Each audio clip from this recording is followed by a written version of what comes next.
Kung ang Holy Spirit naa sa tua, mailhan man na kay maglakaw punta sa gugma. Kay matod pas Galacia 5:22 sa Biblia, ang unang bunga sa Espiritu Santo mao ang gugma. So kung tinuod nga ang Holy Spirit naagyud sa atua, maglabi gyud nato kanunay ang gugma. Bot pasabot di ta magdumot sa nakapasakit sa atua. Di ta mobalos bisag sakit na kayo ang gihimo nila. Kay gipalabi man nato kanunay ang gugma. So kamao gyud ta mo sabot nila. Bisag gipasakitan pa ta nila kapila.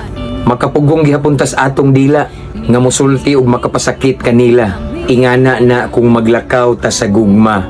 Way lugar ang pagdumot sa atua. Siguro sa pilmiro masakitan ta. Kay tao ra biya ta. But eventually makarecover ra dayon ta uban sa iyang grasya.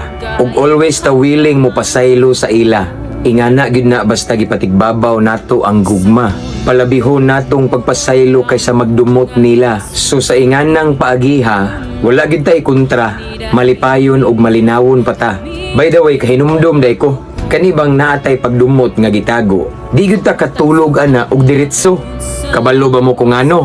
Kay inigpiyong pa lang sa mga mata nato. Una natong makit-an ang mga taong nakapasakit ka nato.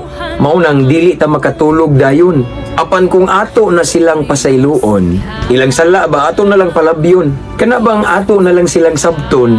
Kay ang gugma man atong pairalon. Sigurado gyud atong kinabuhi magmalinawon. Ug sa panahon sa kagabhion, aw makatulog gyud ta dayon.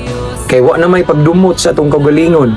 So nga kung ikasulti kaninyo mga igsuon, ang gugma ni Kristo atong paharion. Ang conviction sa Holy Spirit atong sundon. Ang pagdumot dali ra kay napildihon kung ang gugma ni Kristo mo'y atong paharion. Mabungahong kaudtuhon mga higala. Ampo amping abante ta. To God be all the glory. God bless.